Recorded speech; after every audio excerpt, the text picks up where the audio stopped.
अयोध्या से शुरू हुआ देश के सांस्कृतिक पुनर्जागरण का दौर। राम मंदिर के शिलान्यास ने पूरे भारत को एक कर दिया। भगवान राम को इसलिए ही कहा जाता है मर्यादा पुरुषोत्तम। नमस्कार, आजाद सिपाही विशेष में आपका स्वागत है। मैं हूं राकेश सिंह।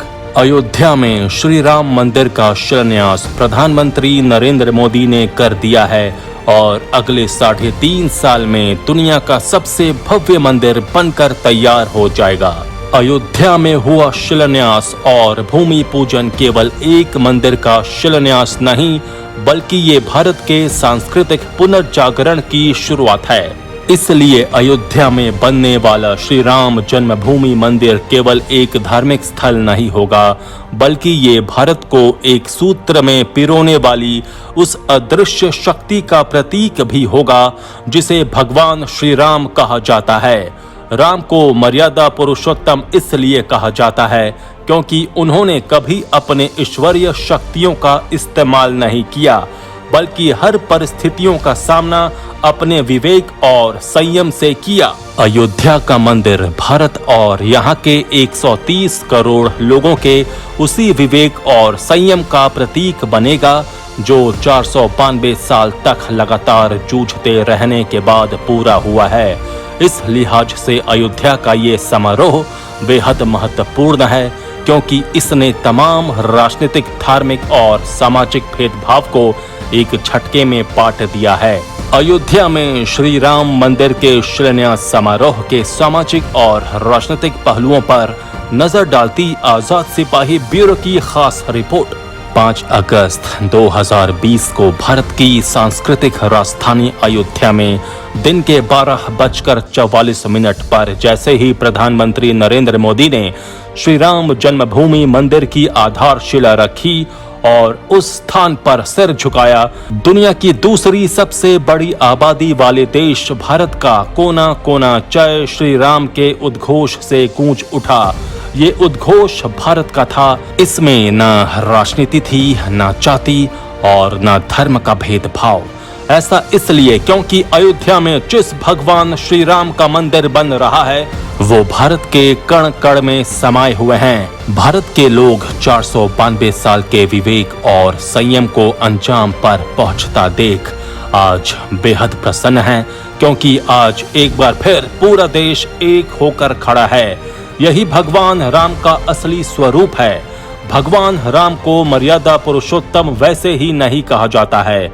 भारत का हर व्यक्ति, चाहे वो किसी भी धर्म या संप्रदाय का हो, भगवान राम को अपने भीतर महसूस करता है। भगवान राम भारत की सांस्कृतिक एकता के पर्याय हैं। इसलिए अयोध्या में जो मंदिर बन रहा है वो केवल एक धार्मिक स्थल ही नहीं, देश की सांस्कृतिक एकता का केंद्र होगा। भारत की इस एकता को आज बेहद करीब से महसूस किया जा सकता है। आजादी के बाद शायद ये पहला मौका है जब पूरा देश किसी मुद्दे पर इतनी मजबूती से एक होकर खड़ा है। कश्मीर से लेकर कन्याकुमारी तक और कच्छ से लेकर कलिम्पोंग तक अयोध्या में मंदिर निर्माण की शुरुआत की खुशी में दिवाली मनाई गई। हर राजनीतिक दल और हर धर्म संप्रदाय के लोगों ने आज के दिन को ऐतिहासिक बनाने में कोई कसर नहीं छोड़ा है। दरअसल भगवान राम केवल आराध्य ही नहीं हैं, बल्कि वो भारतीय सांस्कृतिक चेतना के अप्रतिम प्रतीक हैं। वो केवल इसलिए एक आम व्यक्ति के इतने करीब हैं क्योंकि उनमें ईश्वरीय अतिरेक नहीं है। रामायण के लगभग हर प्रसंग में भगवान राम एक आम इंसान ही नजर आते हैं। चाहे बाल्यावस्था की चंचलता हो, किशोरावस्था की हरकतें हों, युवावस्था के स्वभाव हों या फिर एक राजा के रूप में कर्तव्यों का निर्वहन हो, भगवान राम ने हर परिस्थिति में विवेक और संयम से ही काम लिया। एक भारतीय के लिए भगवान राम इसलिए अधिक करीब हैं क्योंकि उन्होंने जीवन के हर पहलू में खुद को उसके अनुरूप ही ढाला। इसलिए भगवान राम धार्मिक से कहीं अधिक सांस्कृतिक प्रतीक हैं और मर्यादा पुरुषोत्तम भी उन्हें इसलिए कहा जाता है। अयोध्या में मंदिर निर्माण का शिलान्यास इसलिए भी भारत के शानदार धार्मिक और सांस्कृतिक इतिहास का एक सुनहरा अध्याय है, क्योंकि इसने देश के लोगों में उनकी सांस्कृतिक विरासत का एहसास फिर से जगा दिया है। पिछले 4 दशकों में भारत के लोग अपने सांस्कृतिक इतिहास से विमुख होने लगे थे, क्योंकि उन्हें लगने लगा था कि इसके सहारे आगे बढ़ने का प्रयास बेकार है। 1990 में आडवाणी की रथ यात्रा के बाद पैदा हुआ तनाव और 1992 में विवादित ढांचे के विध्वंस के बाद उपजी परिस्थितियों ने लोगों के भीतर इस भावना को मजबूत किया।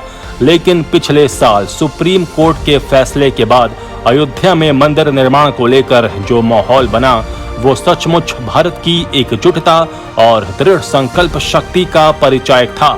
इस लिहाज से भी मंदिर निर्माण का शिलान्यास भारतीय इतिहास का महत्वपूर्ण मोड़ है।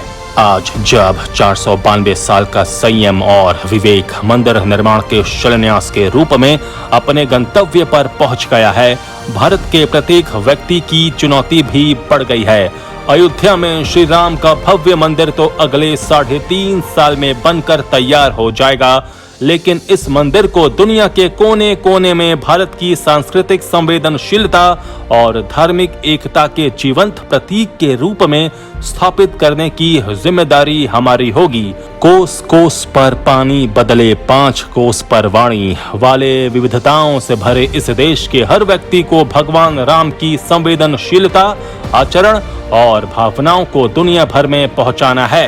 अब जबकि अयोध्या में मंदिर निर्माण का काम शुरू हो गया है, भारत के लोगों के लिए ये संकल्प लेने का दिन है। ये संकल्प देश को इसी तरह एकजुट और मजबूत रखने का होना चाहिए। प्रधानमंत्री नरेंद्र मोदी ने शिलान्यास के बाद अपने संबोधन में इसे रेखांकित भी किया है कि हम जितने ताकतवर होंगे, क्षेत्र में उतनी ही शांति होगी।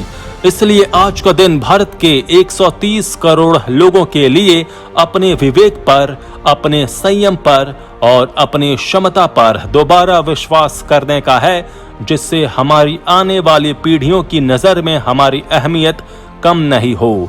हम विरासत में ऐसा देश छोड़ें जिसका नागरिक होने पर हमें गर्व हो। आजाद सिपाही में अभी इतना ही। खबरों की और भी अधिक जानकारी के लिए आप पढ़ते रहिए अपना लोकप्रिय दैनिक अखबार आजाद सिपाही। आप हमारे इस YouTube चैनल को जरूर सब्सक्राइब करें। आप हमारे Facebook पेज को भी जरूर लाइक करें। जुड़े रहिए आजाद सिपाही के साथ। धन्यवाद।